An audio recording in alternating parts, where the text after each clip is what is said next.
All right, grab a seat, guys. Come on down. Who else is around? All right.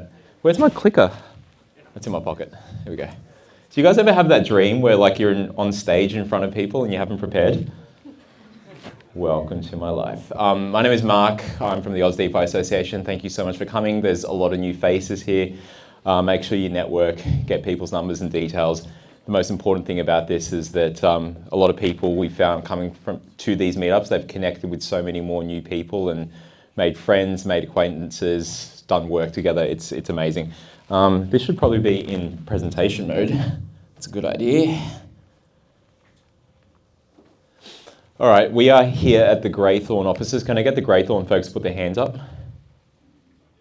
Okay, there's a few of them over there. So if you want to know what Greythorn is, ask them. And they will talk about it pretty soon. But we're the Aus DeFi Association, and first of all, we want to thank we're grateful here on the land on which we've gathered. It's not the Gadigal of the Eora. I'm from Sydney. What is it here? It's the Wurundjeri people of the Kulin Nation. Here we go. Trivia. Anyone for pub trivia later? Anyway, jam-packed meetup. This QR code is for a whole heap of things, from the meetup links to the Twitter, to the YouTube, to the podcast, to the newsletter, to the website, Discord, I don't know, what else, sponsor links and stuff in there as well. That's right, that's the right move, folks. Even if you're not actually taking a photo, I just feel good when I see phones go up, so that's good. I have no idea, please pretend. It's all internet points, right? So we start this off with, as you saw, it's like the networking, and then we get into a bit of updates, and then after that, it's like straight to the presentations. So I won't take too much time. You can see the sponsors all at the bottom. I need to get Greythorn logo on there. Apologies. But you know, what a great space. You can tell they're into crypto. You know, the Bored Apes all around here, and the guys. I was here for about 2 hours beforehand, and it's just nothing but markets talk. So it's a wonderful space. So thank you. We announced that CoinStash up in Brisbane, an exchange, became a sponsor, so that was really good. They're a great exchange up there, so if you guys haven't heard of CoinStash, you'll be hearing more about them pretty soon. We also had, so this is one of the last events that we did, in Sydney. So around the country, I mean, we started off in Sydney. I'm from there, and it grew to Melbourne was next, so thank you guys. It's good to be back. And we had some stuff, that was our last event in Melbourne. It was over at RMIT, and really great talks over there. So make sure you follow along on the meetup, and you can see what's going on. Where we can, we record. I'm trying to record off the camera at the moment, the camera phone. Normally we'd have a proper camera, didn't bring it this time. So thank you for that, Mark, for forgetting. Perth had an event as well. There was a breakfast thing. They had a Web3 conference and then breakfast, so that was great. It's weird seeing people in not the dark in crypto, but you know, apparently it happens. So it was really good. You had Stables there and a few others from Bamboo, etc., and HBAR as well. Even Adelaide, so TCG, they're in the metaverse space, and they've been going at it for a little while. Jace from there presented, which was really good at one of the Adelaide events. Brisbane, it's a bit dark there. We were using their cameras and stuff, and it's a really cool place. It's a stadium kind of setup. So you sit up in this place called the Precinct, which is for all sorts of startups. And they had an iPad where you can actually change the settings, except I just forgot to turn on the lights when it was like this. So that's why we're in the dark. But yeah, they're a great spot. So if you are traveling, there's a lot of events going on up there. And then we're going to get to some presentations. So Chiraag, you want to come down?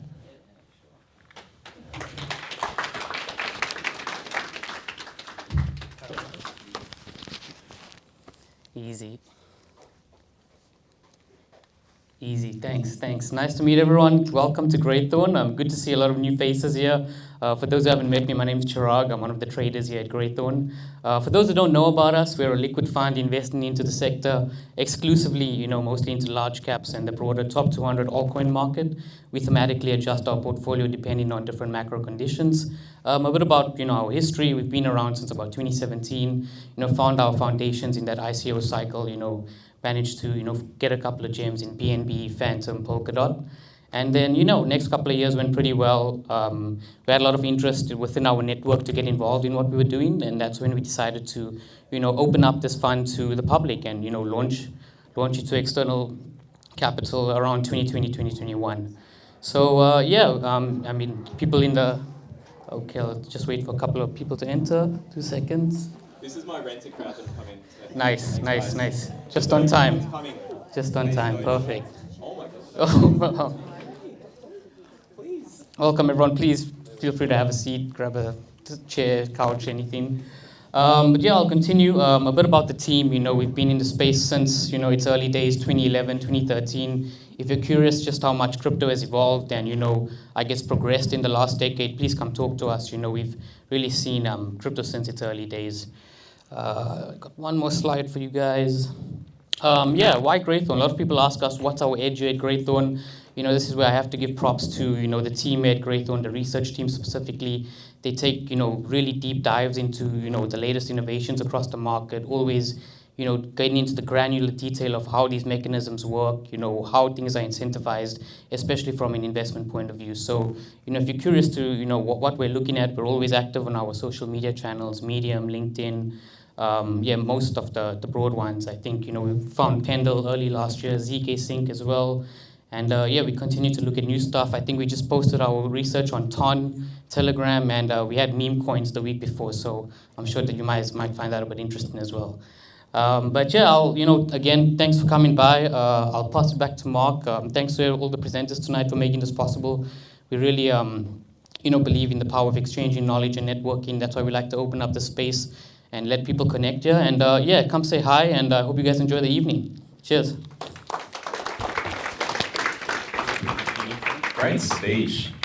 All right, up next. Where's AEM? Lynn, right here. You can easily importing files and syncing. It helps streamline the process. You can export to different accounting systems like Xero and QuickBooks. It can help you calculate and reporting tax. Help manage your NFT wallets easily with custom files for imported wallets. You can also sync your self-custodial wallets.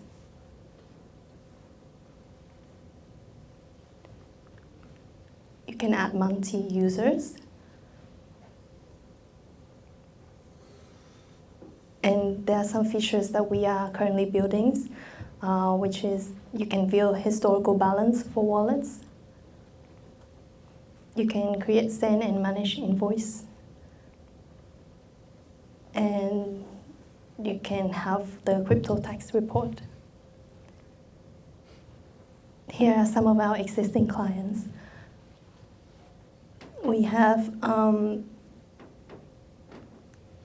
different accountants, platforms, and NFT DeFi miners users. Here are our ecosystem. We have, with accounting partner, we have Xero, QuickBooks, CPA, CA Independent Reserve. With our grants, investor and backers, we have Google, SONAR, Brinksy, and some of our partners, such as Canvasland, Filecoin, DStore. We also have Mr. Journaler. It's an exclusive collection of NFTs, and it's due to launch on the Bitcoin blockchain. If you want to know more, feel free to scan the QR code here.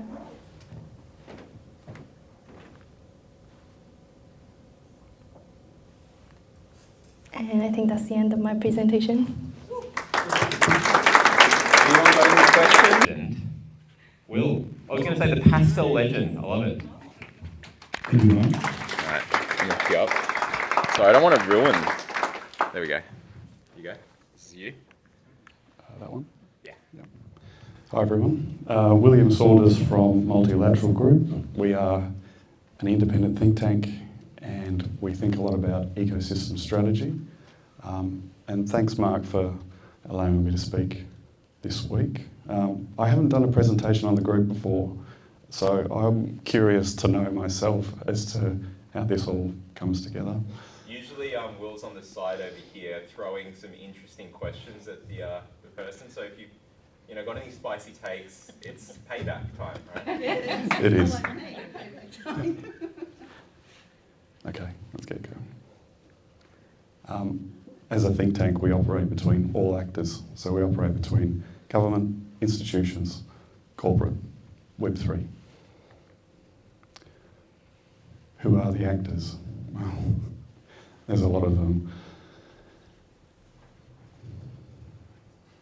And the considerations of any ecosystem are vast. It's a headfuck all the time. And so this is my best way of trying to encapsulate what we do and what we're about.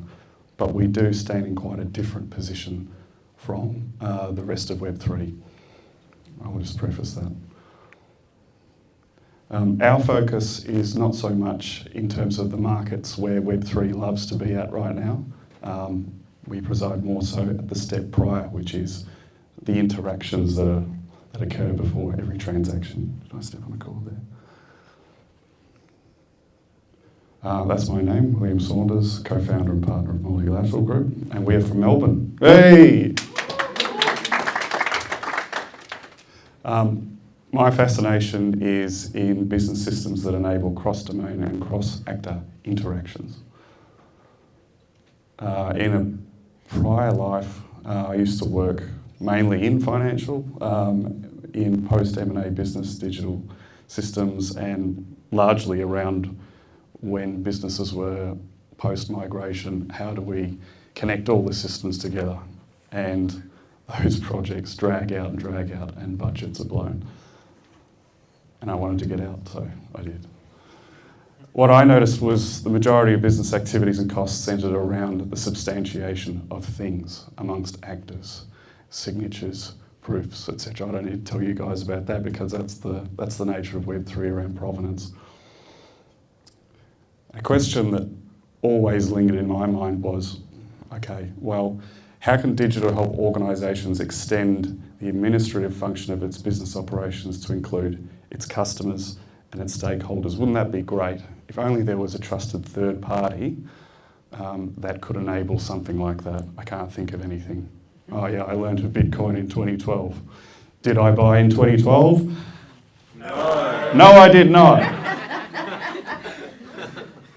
It was a long drive from Mornington Peninsula, and I had a mate that said, hey, bullshit, this guy at work's talking about this Bitcoin, you can mine it. And I was half asleep thinking, that sounds interesting. And then I looked into it and I noticed that it was a rail of sorts. And I thought, I wonder if that could be a conduit for interactions more so than transactions.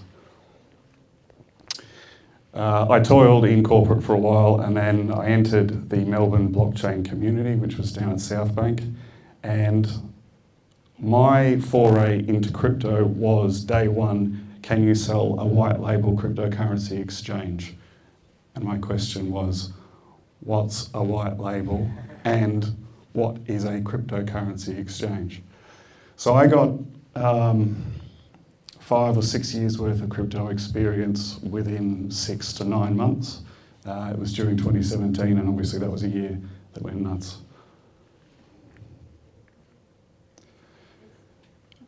My observation of that community was the majority of the community and the business focus centred around transactions. And 2024, it still is. But before we enjoy an economy and society where digital and real-world assets are tokenised, fractionalised, marginalised, centralised, adurized, decentralised, and then transacted, there are a multitude of interactions that take place and occur prior, as we know.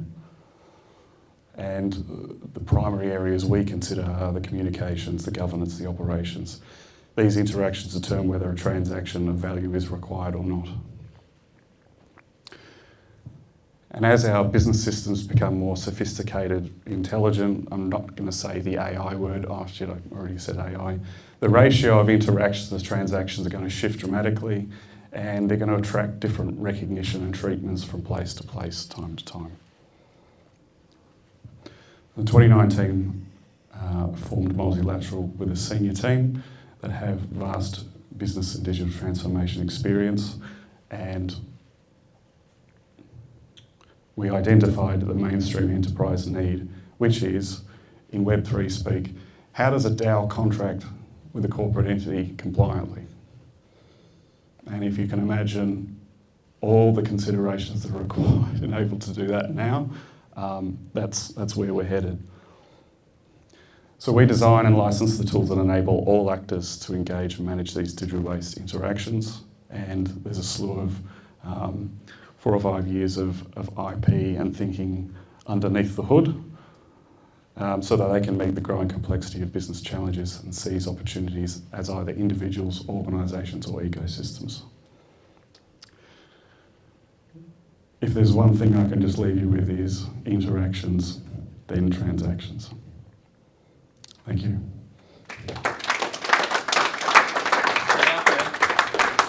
Questions? Yes.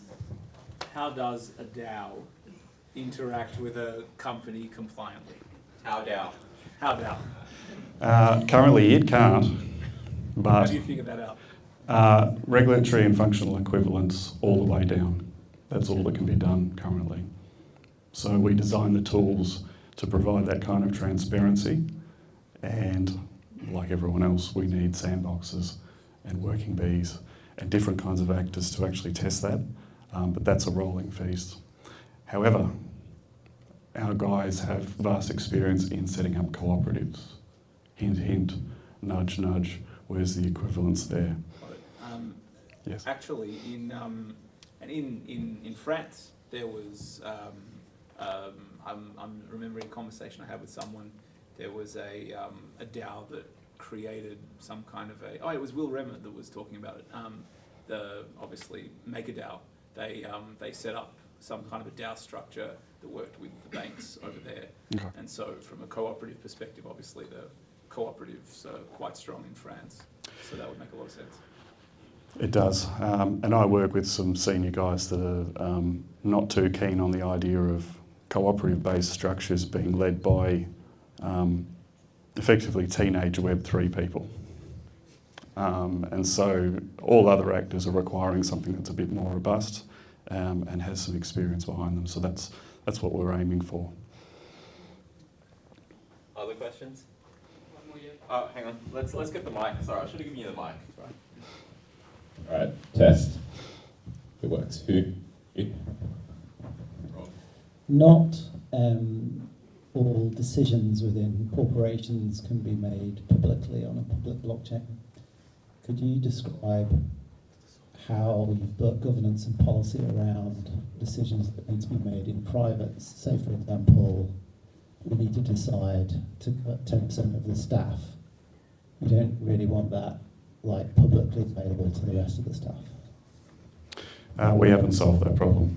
Sounds like a ZK proof though. Well, zero knowledge proofs, absolutely.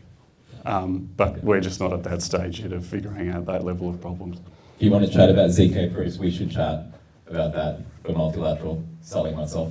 Well, it's as simple as ZK proofs, right? It's as simple as I want you to know without knowing what I know that I know what you know. You know? Yeah. It just gets into that maze. Question, who here has heard of ZK proofs? Okay, the majority, that's wonderful. It's the application though that needs to obviously be contextualized to the situation, but yeah, that's one. There's probably other ways to do it as well. Time for one more? Yep. Is there any current interactions that you're having, that you have particular buy-in from, whether it's government or corporate or individuals that you could? We have worked, and you can find it online. We did a digital organisation design workshop, which you can find on YouTube, which was with Joni Pirovich's LawFi DAO early last year. They had a pay-to-rely legal product that they wanted to experiment on utilising a DAO that had regulatory and functional equivalence to make that available. The group has disbanded since, hence the way of DAOs at the moment. So no traction. We're still early days, yeah. All right, everybody. Thank you, Will. Am I off the hook? Hey. Thanks, everyone. And you just get that book off you. There you go. Thanks very much. I'll grab that. Solana. Come on down, Ariel. There you go. Yep.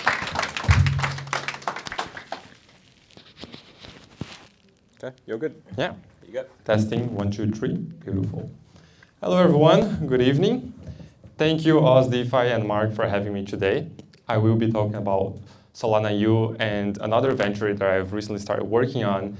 And it was also my submission for the latest Solana hackathon, the Renaissance Coliseum hackathon. And before I actually start my presentation, I have an interesting story to say that I wouldn't be here today if not for Aus DeFi and Mark in a way. I actually told him the first time that I met him in real life.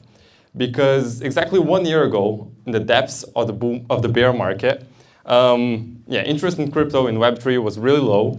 And if not for Aus DeFi's newsletter informing me that there was a hacker house from Solana happening here in Melbourne, I wouldn't have attended that. And today, I wouldn't be the Solana University ambassador for Australia. So thank you, Aus DeFi, because one thing led to another, and here I am today presenting. So yeah, welcome to Solana University. There you go. So what is Solana University? Solana University started out as a branch under Solana Foundation, and now it's going towards a proper DAO structure.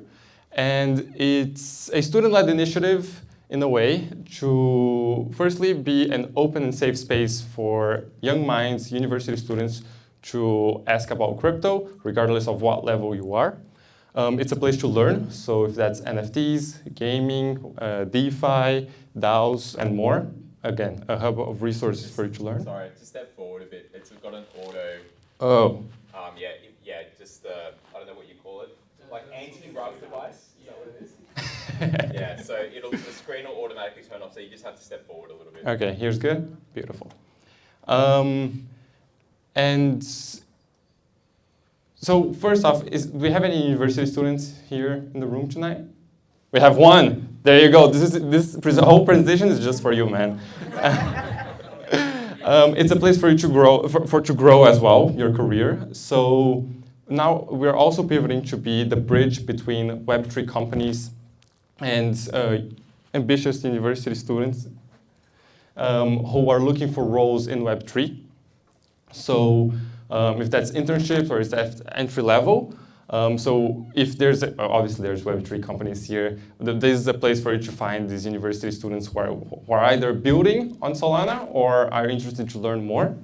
And lastly, so pay attention, man, this right here, basically we emphasize on students meeting each other in real life as well, in addition, because this space can be very much on-chain and online, so it's hard for you to establish meaningful connections. So we have these things called academixers, which it's in real life opportunities for you to meet other students. And Solana University happens to sponsor students for them to attend international events, such as the Breakpoint or other hacker houses. And it's an incredible opportunity for you to truly immerse yourself into the Solana ecosystem. So come on, get your phone up and scan the QR code to join our Discord. We have socials.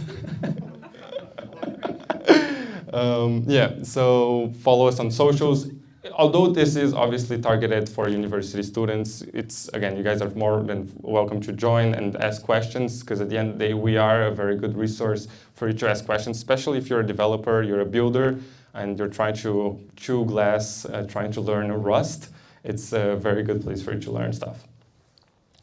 Awesome. Now, on to my project, the bull market. Can I get a hooray? It is finally here. So the bull market, you can either read the description right here, or I can tell you that it's a crypto-powered, in real life marketplace. So the problem and opportunity that we see here is that nowadays, the only way for you to properly acquire crypto is through centralized exchanges. And these are obviously centralized, they face regulatory scrutiny, they are blocked by banks and payment partners, and they obviously charge fees. Now, the idea here is, why don't we use crypto for the reason it was created, just like Satoshi envisioned, as a peer-to-peer electronic cash system? So let's say that someone here bought Bitcoin or Solana or Ethereum, and they've made a profit on that, and they now want to cash out, they want to buy a laptop. The way for you to do that nowadays is, you have your tokens on your cold wallet. You'd have to send those tokens to a centralized exchange, trade it for a stable coin or fiat, withdraw it to your bank account, potentially even withdrawing from your bank account to cash to only then acquire that laptop. And the idea here is we want to streamline that process. Why not, why not just exchange those funds, which we obviously agree that has value, directly for real-life assets? So the bull market. I think a simpler way for you to understand what it is just the Facebook Marketplace or Gumtree for crypto-native individuals and crypto-friendly businesses. It's a place for it's a place to match buyers and sellers, people who have assets and are looking to accumulate more crypto, or real-life assets who are looking to accumulate more crypto, or people who are looking to acquire crypto through through real-world assets. So another interesting thing about this is the fact that there's potential tax benefits. So here in Australia, if you spend those digital assets, if that's Bitcoin and Ethereum, instead of selling it, you don't trigger a capital gains tax. And you should look up personal assets on the ATO website. And this is not tax advice, by the way, but Nice save. this is definitely not tax advice, but there are some potential benefits of not triggering that capital gains tax if that's under $10,000. Again, not tax advice, go look it up yourself. That concludes my presentation. Please scan the QR code. I really hope to see everyone pulling out their phones right now and taking a look at the website. We do have already 20-something listings already, so you can either take a look at what you can spend your crypto on, or you can actually list something yourself and accumulate more crypto. Every new listing right now, we're going to a draw to win $250 worth of Bitcoin. And also if you're a business, and we also pivoted a little bit, so not only is it a marketplace, but it is also a one-stop shop for all crypto things related here in Australia. So if you have a business that accepts crypto as a form of payment, or if you have some type of consultancy service, you can also list it there for anyone who, it's a one-stop shop for you to see anything that is crypto related here in Australia. That concludes my presentation, and I'll take questions now. Thank you. Right here is the mic. Hi, really basic question, but if we go on anyone buy something, do you guys cover shipping end to end? No. Or do you just contact someone and then you go? No. So that. How does it work?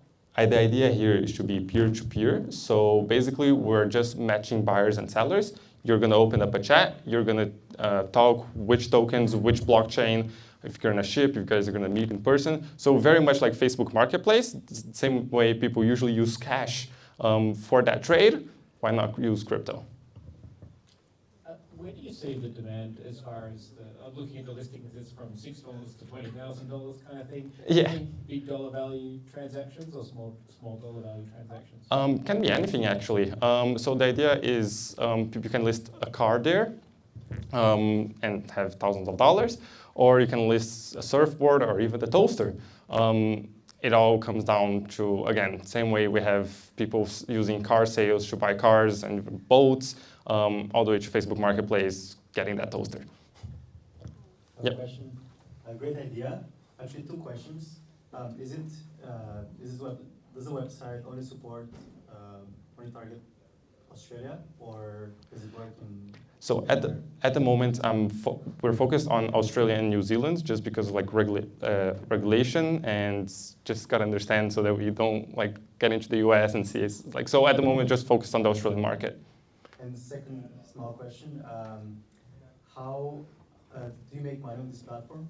Sorry? Do you make money on this platform? At the moment, everything is for free, but in the future, there is an idea of implementing like a subscription annual fee for businesses and like a small fee, fixed fee for individuals who like to who like to list. I love you, Jerome, but I can't. We've got to move to like the next one. Everybody give it up for Ariel. Thank you so much.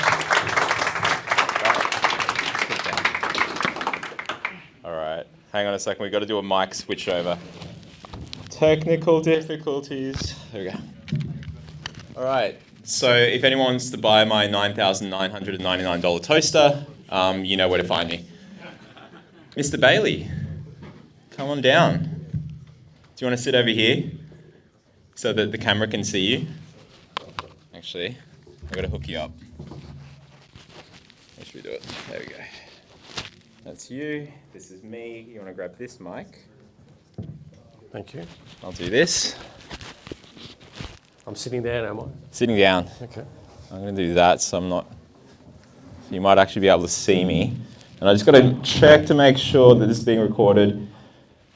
It's not my usual setup, but yeah, we'll make do. Anyway, how you going? Are you guys good? Yeah, happy? Fantastic. I mean, I'm sorry, but you can ask your question later. Okay. That's not me. I know. No, I thought this is younger version of... No, I'm just joking. You're the younger version, no. We don't really have slides for this, and this is just so HallChadwick is a really interesting business because I had not heard of you guys until I got into crypto, but you guys don't just do crypto stuff. So I'd love to understand, and for the audience here, who are you? What do you do? Why crypto? What happened? Sure. So we're a accounting firm, super exciting. We're in the top 20 in Australia, and David Kenny might be known to some people, who's heavily involved in tech businesses in Sydney. And I think about 5 years ago, so my basic skill, if you like, is in valuations. And about 5 years ago, I was appointed by the Supreme Court to what's called a taking of account, which involved a DeFi business and many entities, and the whole thing was just a massive mess and involved crypto, which I didn't know anything about back in 2019. And then we had a lot of our clients, being law firms, asking us about, what do we do about this crypto stuff? We don't understand it. I work with Josh. We started exploring what's crypto all about, and from there we started providing expert reports to law firms in respect to disputes, commercial disputes. So we've been involved in disputes from like international disputes, people in the UK. We've traced funds to, we basically work with a company called Blockchain Intelligence Group, which is NASDAQ listed, and we use their tool called Clue. So we've... Is that like an on-chain kind of analytics thing? It's a analytics tool that I'm not sure if people are aware, but people probably know Chainalysis. There's 4 or 5 companies that are big players in the market of basically looking at everything that's going on chain, I should say, and part of what they do is provide tools to trace transactions, and also flag and attribute wallets. So I'll say, well, these wallets are Binance wallets, these wallets relate to this North Korean crypto hack. So obviously in the world of crypto, if you want to be a bad actor, the Achilles heel is your on and off ramp. So we've traced money all around the world. We've had our reports tabled in various courts to obtain subpoenas, which enabled our team to develop a lot of knowledge about what's going on chain and how Bitcoin behaves differently to Ethereum, etc. And then because of that involvement, our other parts of the accounting firm attracted clients. So now we act, I think, for 5 DCEs, Australian and international exchanges. We act for this from an audit perspective. A number of layer 2 businesses which have been set up in tax foundations. We work with, we don't do the tax so much, we're really focusing on the audit side of things and work with the various tax accountants that are in Australia that are specialised in that area. What are you finding that's different? You know, you've come from a traditional kind of space and you're coming into this space which is on-chain, and it's if you're coming from an accounting angle or audit or tax or law, what have you found that's been good, and what do you think that, you know, the industry needs some more of from the traditional space?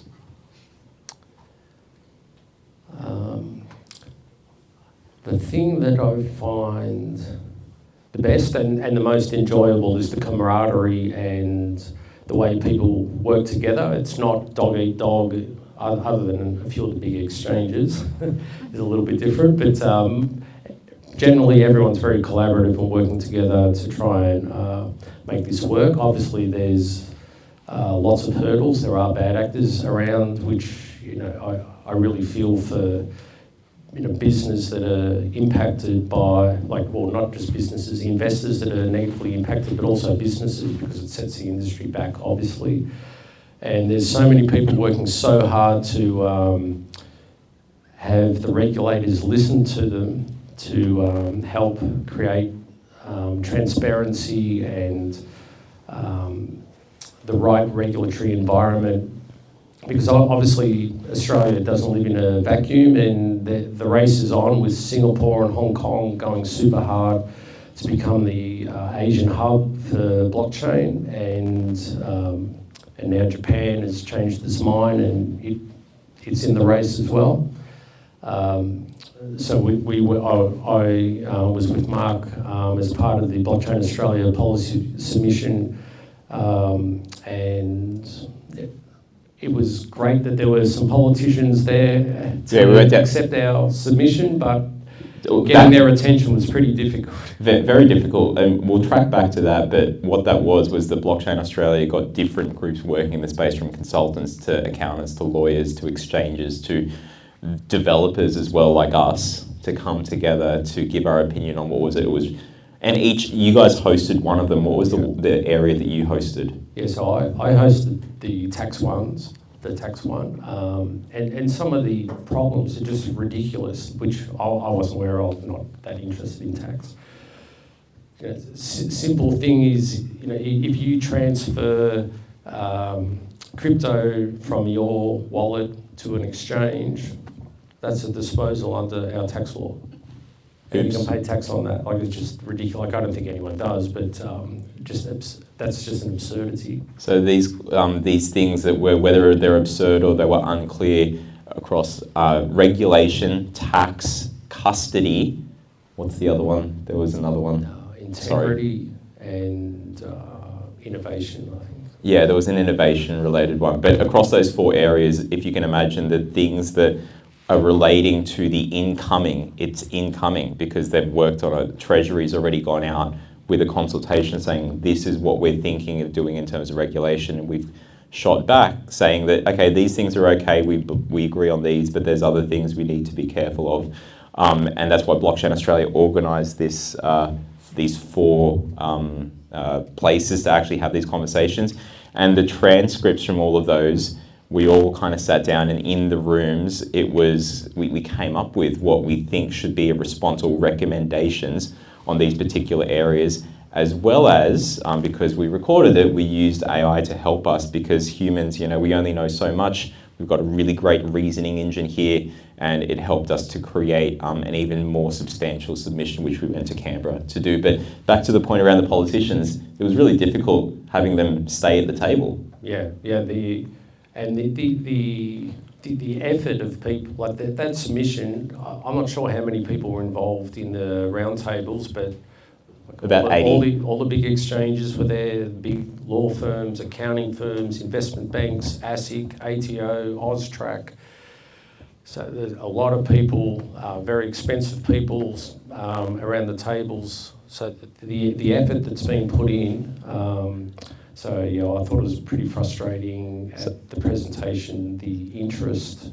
Apart from the independent, is it Lee Lee, independent member for Fowler. Yeah, Sydney based she is. So yeah, so she really understood it in terms of the need for Australia to get going on this, because there have been so many policy submissions and nothing's really happened. And I know from us, from our tracing and scam work, we've offered to ASIC to come and look at our files and what we've learnt, and there's just no interest. Not yet, but we can change that. But no, it was interesting because they come there, they sit down with us, and there's a whole heap of crypto people there, plus a few ministers, and then because it's question time, you've only got them for a few minutes, and if as they're going around the table, as we were introducing ourselves and stuff, each of them had to go off, so we didn't even get the same kind of crowd and audience. But it is not the last time we're going to do this. There's going to be continual ones. There's going to be another one probably later this year because it's coming to that crunch. So hopefully we get to contribute. As a community, we've done this kind of stuff before when there's been consultation to open up and ask, and even Blockchain Australia does this. They ask the community for opinions because it matters. You said it before, it's very cordial and stuff here. At least the regulators are coming to talk to us. They've had us in to talk at roundtables. They want us there. So, this is not a lost effort, so we've got to continue. Any further thoughts on that? Well, it was in your face clear, for my interpretation was of uppermost in their mind is what's in it for me. And with Singapore and Hong Kong, it'll be interesting to see how their activity increases, given that they are so much further advanced now with regulation than us. If there's a divide, like I'm sure we all know, there's quite a few people in our community that are leaving for Saudi Arabia and different countries. But at the same time, there's plenty of people doing a lot of things here, and that's certainly something that I've noticed in the last 6 to 12 months. The inquiries that we are getting is it's a combination of crypto businesses that have been built ground up that are now preparing for regulation, and they want to be audited. They're looking to be audited from a marketing perspective for their clients. They're looking to be audited from because of the debanking issue, and they're trying to get ready for regulation, but also receiving inquiry from traditional businesses that are looking to come into the crypto, whether it's fund managers or real-world asset tokenization. Well, the good thing is there's been plenty of mistakes in the crypto space, so we can give them the things to do. And, on the politicians, 2 words that they love to hear, economy and jobs. So if you can tie back what we're doing in this space to jobs that we're going to lose if we don't do something about it. And Dubai's overrated. Have you seen how wet it is? It looks like Venice right now. I'd rather be here today. But in any case, where do you see the space going? How do you see HallChadwick playing a part, and how do people get in touch with you guys? So I'm on, sorry I don't have a PowerPoint presentation, but I'm on LinkedIn. My name is Mark Bailey. I'll put it in the video. Yeah, sure. If people want the policy submission, by all means contact me and I'll send you a copy of that. I thought Simon might have been coming tonight, but... he's here in spirit, he's somewhere, yeah. Where do I see the space going? I see the space going is there's clearly almost a tidal wave of traditional businesses moving into the space, so that they will demand regulation. Yeah, so there's things that I've heard amongst the big banks. It's an iceberg. There's a lot more going on under the water than you see above the water. Fantastic. It's the crypto duck, everyone. It's just swimming along, looks all calm. But yeah, please continue with the networking, talk to Mark and team. Team, please put your hand up. Thank you, team. And Mark, thank you so much for joining us. Thanks for having me, Mark. Thanks guys. All right, cheers. Thank you. I'll grab that. Nice. Okay, so 2 more to go. Andrew, come on down.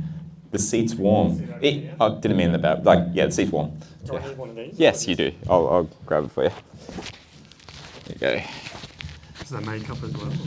There, you didn't see the green room before? No. All right, that should do. Thank you. All right, let me just check the recording that we're all good with my camera that's worth $9,999.99 that I might use another platform for later. Mate, thanks for joining us, and pleasure. Thanks for bringing Mr. War over here. Hi, Rob. Guys, that's Rob from CloudTech as well. Any other CloudTech folks in the room? Yeah, we have Vanessa, who Oh, joined Vanessa on Monday. no way. Congratulations. Everybody, Vanessa. Hi, Vanessa. There we go. CloudTech, if you guys didn't know, are the latest, well, not the latest because there's been some others, but our headline sponsor for the year for 2024. So we thank you all for joining us here. And you guys are Melbourne based, so it's wonderful to have you here.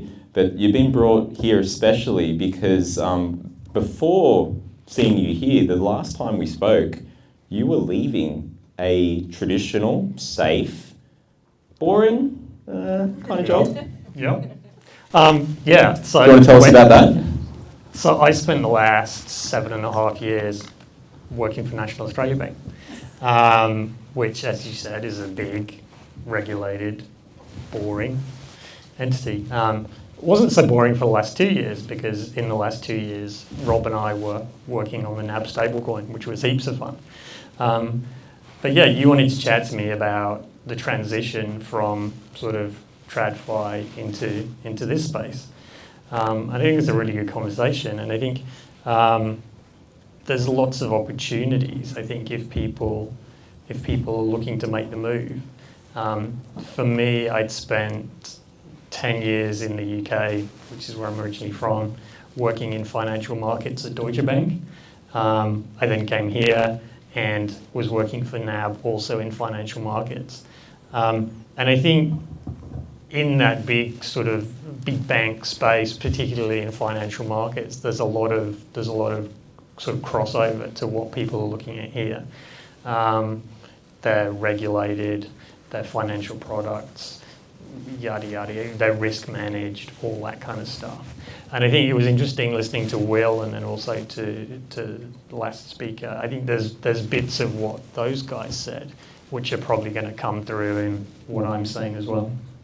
And did you have an interest? I mean, obviously with NAB, your job led you into looking at that space, being in the markets, but were you already exposed, or had, where were you in 2012 when the white paper came? Or not 2012 yet, but where were you early? Look, I had an interest. I think there'll be a lot of people here who believe in decentralization in blockchain, and the potential that has to sort of broaden banking services, bring banking services to people that don't have banking services, be inclusive, etc., etc. Making banking great? No.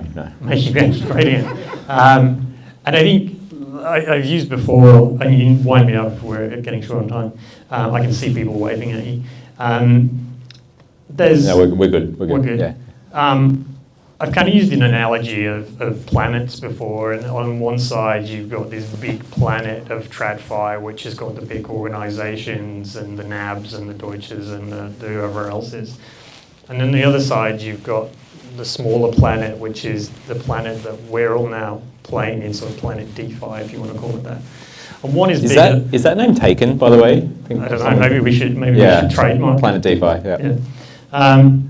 But I think the gravity of the two planets is going to, over time, pull them towards each other.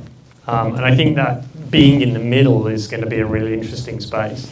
And there's a lot of people who worked in financial markets compliance or regulation or risk or other parts of banks that have got skills that are really applicable in this space. And so as more regulation hopefully comes, there'll be lots of opportunities for people to get involved and make that move across should they want to. And we're seeing these like really interesting signs like the spot Bitcoin ETF. We've already had various forms of, hey, Bitcoin ETF, but oh, it's Bitcoin companies. Great, it tracks the market, but it's not quite the same. But now that the US has opened up, Hong Kong had that news recently, which I think is actually kind of undervalued because it's not easy for a company to go ahead and list or to apply to list an ETF. There's so much work that goes behind the scenes that when you see it, even if it is a small market, for those banks and for those groups to actually get into the space, it's such a positive sign. But talking about that in general, traditional markets coming into the space, what are your thoughts on where you see us heading to next, either here or globally, and how does CloudTech play a part in helping all of that? Is that you crackling or me? It's my voice. I'm kind of nervous right now. Sweaty palms. Look, I think clearly blockchain and its application within finance is a thing. It's a thing that's only going to get bigger and bigger. At CloudTech, Rob mentioned last time that we're on the cusp of launching a stablecoin, an Aussie dollar stablecoin as opposed to a US dollar stablecoin. And I think there's going to be some really useful applications for that. I think, and maybe this isn't exactly tied, but it ties into something that you were saying to Mark before. I think there's a real sense of community in this space. Two touch points. So Mark mentioned like people are collaborative and they work together. That's a thing. It kind of, as somebody who's just come from a big bank, it gives you a bit of a warm fuzzy, right? Because they're not always that collaborative. What, you didn't work with the other banks and tell each other everything? Not always. I mean, not you guys, but like, Yeah. And I remember the first time I met you. Like you were like I didn't know you from a bar of soap.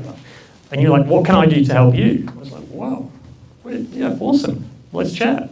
And look, now I'm here, so I'm happy to kind of pay that back. And I've been at CloudTech for a week and 3 days. How's he going, by the way? Is he good? Awesome. Okay, fantastic. Yeah. But it's really exciting. I think, going back to what I was saying, I think the space between TradFi and DeFi is going to be a really good space or a really interesting space to be in. And before we wrap up, can you tell us about the logos that are on here? What are these three things? How do they all tie together? So CloudTech Group is the overarching group that we work for. Within the CloudTech Group, there's various different companies, 2 of which are listed here.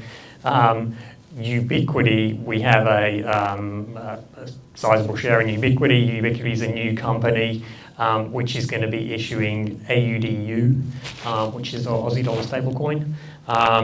Cobweb Pay is an existing exchange which was launched last September, I believe. I think you had Liam and Rob on here a couple of sessions ago talking about that. It's building a client base. We have offerings in Bitcoin, USDT, Ethereum, but it's starting to get traction, and I think there are good things that we can do to. I think what you'll see is a connected group of companies that are bringing together a network of products which are linked. I like Cobweb Pay. I mean, like the web just there, like a connection. Yeah, I didn't know anything. It was pre-me, but yeah, it's got web in it, so it works. Right? Yeah, absolutely.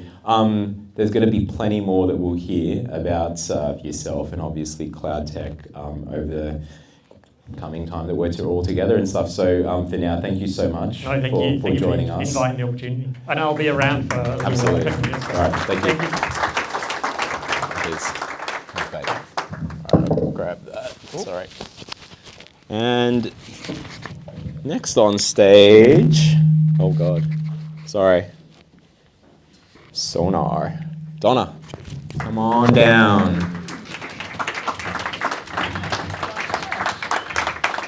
The woman, the myth, the legend. Oh, we've used that already. Right this way. So my name's Donna. I'm from SONAR Platform, also Resonance Labs. Let's just take you through. How do I go to the next slide? Yep, click. Yep. Oh. We're getting rugged, folks. Oh, there we go. Oh. I actually work on quite a few projects. So I've got my phone just to give me my notes so I don't forget.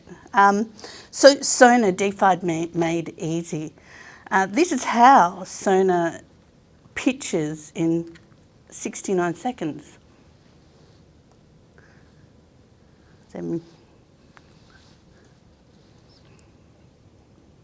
Where's Mark?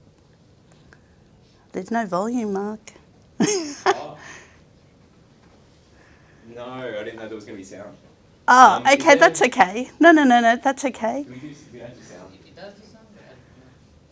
It doesn't, yeah, that's fine. Once we go through it and all that. So basically, SONAR's narrative is about community matters, utility matters, tooling matters, and partnership matters.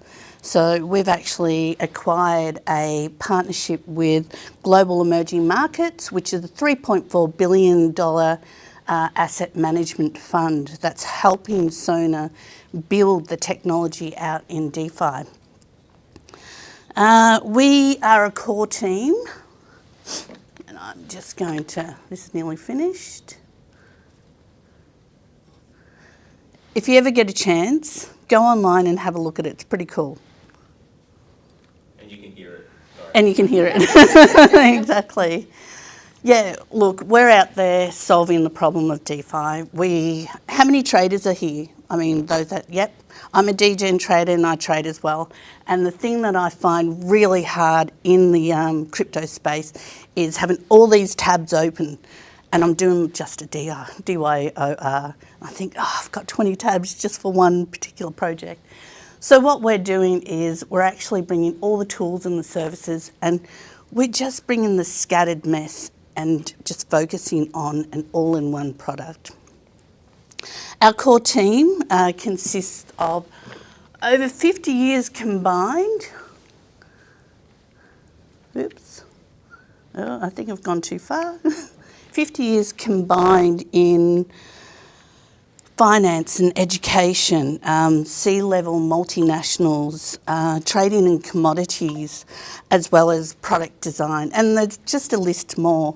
At the moment, we show our core members on our website, but behind the team, we have a larger number of employees that we employ. So why do we have to have all these cryptos in one space? Well, here we go. Oh, I've just gone over. Our product suite consists of 4 verticals, and which in combination form the portal. So our wallet, for example, it's a Swiss knife custodial, non-custodial wallet, which means that you can use it as a standalone or in concert with our actual platform. You can unify all of our assets or all of your assets from any chain, so you can easily send, swap, bridge across different networks.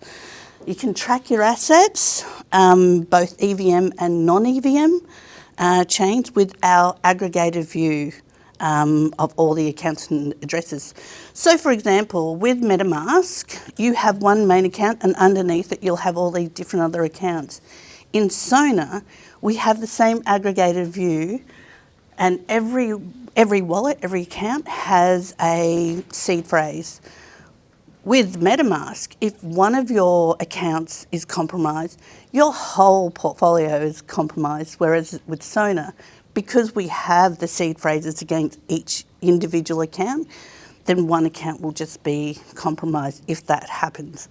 But in the portfolio, I get to see every single account that I have in one system, which is amazing. Our studio, which works as a concert in conjunction with the wallet, so they both complement each other. We've brought out all new features, for example, our on-off ramp called Switch, which allows any user to, exchange from Australian dollars to Ethereum and then off again. So we've got for decentralisation, we've got the ability to do the on and off ramp. Our gas station we've built out, which simply means that we will look for, or the platform looks for the cheapest gas that's out there, and the user is able to use that gas station and buy their particular token that they're going into. One of the things that I found with SONAR is I can actually take all of my tokens, say for example, I have 5 shitcoins, all different amounts, and then I can bundle it up together and then use that to port into, I don't know, Ethereum or whatever I'm going to actually buy my next token on. Our security analysis, I like this because any of the degen plays that are out there, I get to download the contract, put it in the portfolio, and it scans every, I suppose, if the smart contract has been compromised, it will actually show you. So it highlights we call it the traffic light system. So if it's green, it's good to go. Amber, yeah, there's a few, but you can still deal with that. But red, yeah, stay away, it's a rug pull or whatever. We have bought out the newsroom. So that, in regards to our sentiments, we've got different languages, so English, but we've also been able to create many other languages in our newsroom. So all of these collections are basically all in the one platform. It's not like you have to go out and have all these tabs open. You just streamline everything in the one platform. Our academy, we did a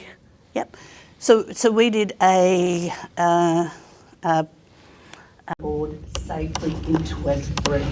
And so for us, it's been really good feedback from new users that have no idea what crypto's all about. So we've been able to, that's what we're trying to do, is to make sure that it's just easy to understand when you get into DeFi or any of the crypto market. And that's it.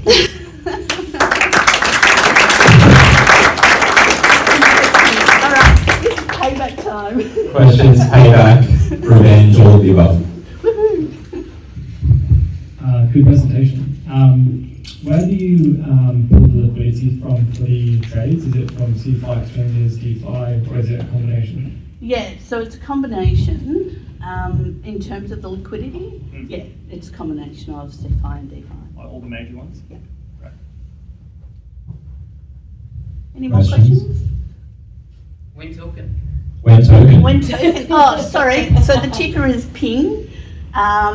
It is, so the total supply is, and I've written it on my hand, 750 million. We've actually, we're going to be launching on Arbitrum. So our launch, and I can't give you the alpha for that because I don't have the dates, but the launch price is about 0.241 and whatever the other numbers are after that, which is bloody low for the quality of that you get from SONAR and the analytics that it has. And if anyone's interested in buying the token, I thought I had it up there. The QR code. Sorry, what was that? Ticker? The ticker is... No, the utility. What's the utility of the token? Oh, okay. So, you know what? There's quite a few verticals within SONAR, and I put it to, and I've got to read it off because it's just so much to unpack. But I look at it as our, the studio and the wallet, the non-custodial wallet, our APIs for businesses. So we have our data analytics as well as our, how many others are there? As well as our social analytics, and as well as quite a few other technologies that are around the API structure. We also have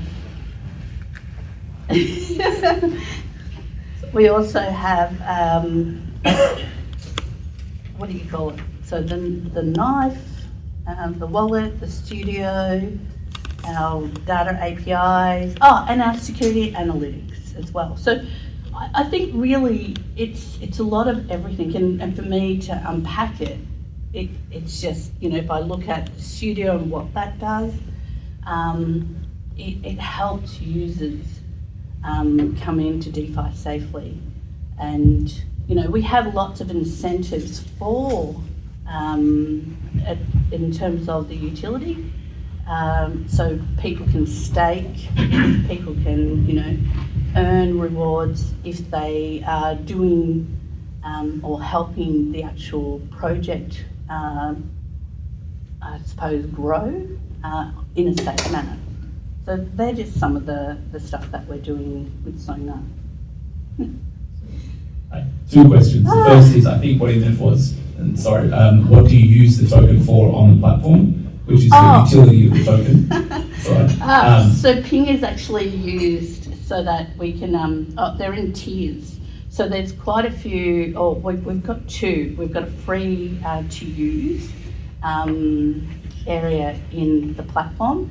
Plus we have like a token gated area for users to come in. So it's all tier based. Thank you for clarifying that. And then the second is, so you said it's cross-chain, so yep. I'm assuming I can import all of my Ethereum wallets from, say, MetaMask Correct. Into the platform yep. quite easily? Yeah, we've done it with our community, and so the wallet's been out for a little while, and we're able to import not just from MetaMask, but Trust Wallet, Kelp, and quite a few other different projects. Thank you. So can I ask you a question? Sorry, this might be really naive, Donna. No, that's okay. So, when you have different ecosystems? Yep. And so I'm heavily involved in Cosmos and Kepler Wallet. So, and they're all different wallets, all those ecosystems that you have to go buy. So are you saying your wallet combines all of those ecosystems? Yeah, so our wallet is actually Swiss grade. Yeah, it's a Swiss grade wallet. It's non-EVM and EVM, so it's supported. So yeah, in terms of yours. Yeah. Okay, thank you. Fine. And that's the last one. The DeFi guy. Quick question. I checked out your app. It's pretty cool. I saw there's a portfolio feature that's coming up. Correct. I have a question about it. Are you going to support historical net worth for a particular wallet? By historical, what I mean is, like, let's say if you have a token that's it used to be $100 in the past, and you had a certain amount of it. Let's say you were rich back in the day, but today you're broke because of the bear market. Yeah. Will it show when you plot the net worth of the wallet? Will it show the historical value at the time, or will it plot it with the current prices of today? Yeah, that's a good question.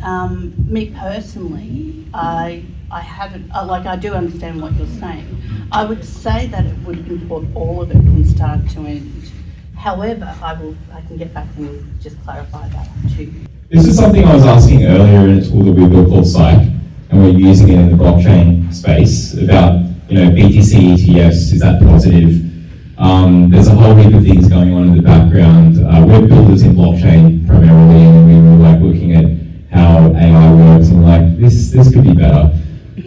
We break down that query that's there. The tool's called SIKE. As you can see, this is the front end app that people can, that are using it in healthcare, finance, legal, ESG.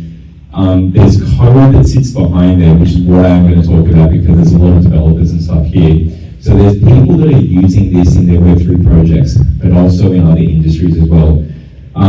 What we found was that whilst everyone's rushing out to create like AI artwork stuff or copies of ChatGPT, which is great, one of the problems is, and you can see it here, when you're using ChatGPT, if you're going to make a change to something early on in a conversation, you now restart that thread. Well, we've got this notes section so that when it does break it out, you just make a change in one of those notes. So it's been really good for projects. So for people using it from a front-end perspective, that don't need to code, you can do this kind of stuff. And if you don't create your own notes, you can actually just get the AI to imagine. So if you want to come up with a new meme coin, shit coin, altcoin, stable coin, algorithmic stablecoin kind of project, let's see what the AI says about it.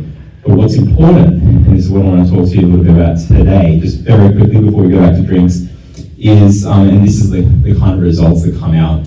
So as you can see here, when we asked it about what's the positives for the market if we continue this route of, okay, so there's BTC, ETFs, Hong Kong's just approved, US is approved.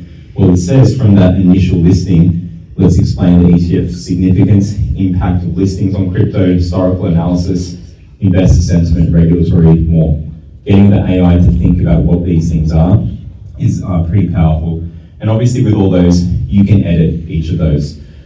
Behind that, we've extrapolated from how you actually code things up if you've developed on top of the large language model. Added a few things to it to make it easy. Basically, there's some complex set of instructions there, but when I boil it down, effectively what we've built is something like this. So if you were to ask a large language model to go, what is 1 + 1, multiply it by 2, and then divide the second number by the first, if you were to do that all in one kind of set of instructions, it's not straightforward. But if you think about it, we can actually break down complex instructions into very simple things that can run step by step. And this is what's running underneath the hood. And the reason we're doing this is because something that we find, whether you're doing this in a Web3 sense or somewhere else, you've got a context window, you've got a number of things that you put into that context in terms of getting a result. And then there's a number of steps that you execute to get your result.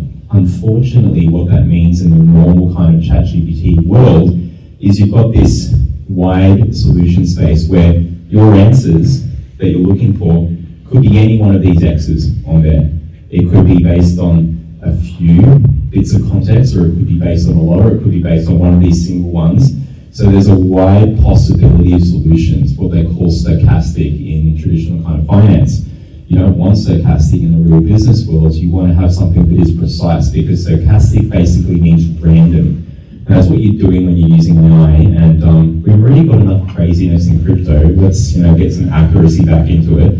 So one of the things we have seen is if you do a certain type of prompting, you can get answers and context that it's a bit more refined. But by doing something that we've been playing around with, we found that you can actually make that solution space, that possible solution space, even smaller, so you get more precise answers. So whether it is for a crypto project or it's for a traditional business thing, because we've got some traditional business folks here, there are some things that AI can do. And interestingly enough, we don't show it here, but there's blockchain elements to this as well, because in the future, what's going to happen, imagine you're a doctor, you know that your doctor, your financial advisor, they're using AI in terms of what they're doing. You still want to make sure that they've read over it. And right now, we're seeing this problem where as soon as, there's research papers on this, where as soon as someone has said that there is a source there, people just don't read it anymore. They don't bother double checking it. This is a problem. This is something where blockchain has an opportunity to make sure that people are signing things off, because if something goes wrong, either tested to that particular thing being, work that I've approved. So it's really interesting how blockchain helps AI. We'll show more of it in future. I just want to do a quick snippet for now. Because we are recording this, we take the transcripts and I use this to help write meetup reports, but we're going to make this kind of stuff available so that people want to explore, what did that idiot Mark say, where you can get the quotes directly. But that's it, folks. This has been another Melbourne event. There's going to be some more networking. Questions, sir? Yeah, so you had your flow, right? But you obviously want to constrain the output. When you're using an LLM, gives who knows what answer, but you wanted an integer, right? Or a float actually, you define the numbers and stuff. Can you how do you solve that problem of actually using the outputs? So, for example, with those notes that you saw there, the one where I had the different, let me go back to that one, because I've got the clicker. I have the power. So when you look at this one here, what I don't show at the top there, so these are notes that were created by the AI tool when I just asked a random question. I could have entered these things in, or I could have grabbed them from the internet. When you actually open up, we connect to documents as well, so we run a model where we can actually get the answer out of the documents. But at the top of this, these 6 notes, if I ask that question, it's only going to answer from what's in those notes, for example, for the first time. If you ask that question again, so for example, my question might be, what does all this mean? The first time I ask that question, it's going to answer in a certain way. The second time I ask, it's still going to answer in a very similar way in terms of the text because it's only reading from this. If I said, and it's going to do it in order of what's in the notes, the order of 1, 2, 3, 4, 5, 6. If I said, now answer me, talk about regulatory first, then talk about impact, and then talk about the rest, it will do that based on the instructions that we found. We haven't done a research paper, but in terms of not just our own usage, it's been very accurate. So that solution space we're talking about, it's getting very close to that. I mean, one thing that people complain about with AI is that they say, I can't use this because it gives me a random answer each time. Ask someone what they do, ask your best friend what they do, and then ask them again 2 minutes later, and you tell me if they're saying exactly the same words in the exact same order. It's not. Humans don't do that even. So to answer your first question, it is doing it this way, more accurate. And second question? Sorry, second one. Obviously in the blockchain context, you're not going to start doing inference on chain all of a sudden.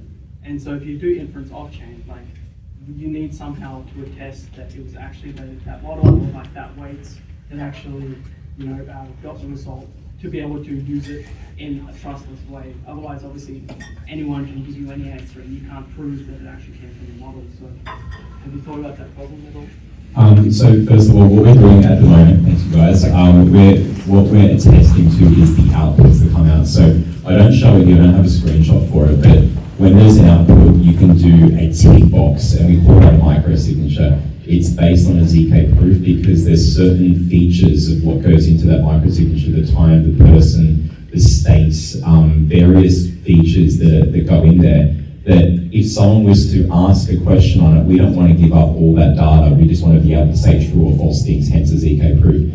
Currently, that doesn't sit on a blockchain, but if it was, we would be able to basically, attest that it's on this immutable blockchain that was recorded, here's the state of it.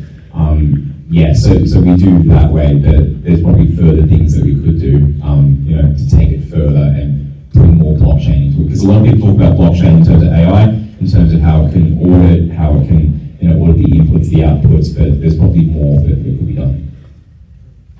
Any other questions? Is everyone wanting to get to know? Oh, one more question, Donna? How does it differ to the attestations that Ethereum bought out? Sorry, the what, sorry? So ETH bought out the attestation, whatever it is, and I've used it and it's really good. So how does SIKE differ between? Without knowing that, because I haven't used that before, is that like a ChatGPT kind of thing, or is it? Not really. So it just goes through and like you said, it ticks and gives that confirmation and the signature to say, everything that has been put on blockchain, it is, has got that seal of approval type thing. Well, maybe if it's new, we haven't looked into it. We knew about ZK proofs from doing some previous work, so we knew how we could do something with that. We might have to look into that. We're not tied to a single solution. This is multi-model as well. We're using GPT through Microsoft Azure. And here's the thing, if you want to do stuff with businesses, if they've got privacy rules and stuff and data can't go overseas, don't use OpenAI. Go through Azure or build your own, kind of use the open source kind of models. But yeah, to your point, we need to look into it. I've never heard of that before. So, yeah.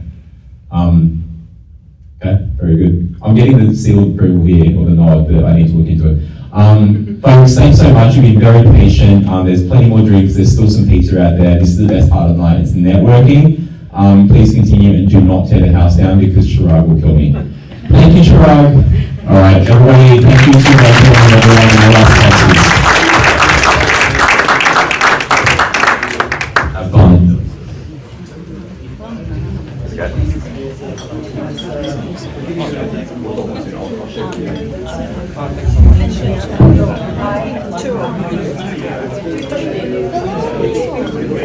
How's it going? Oh.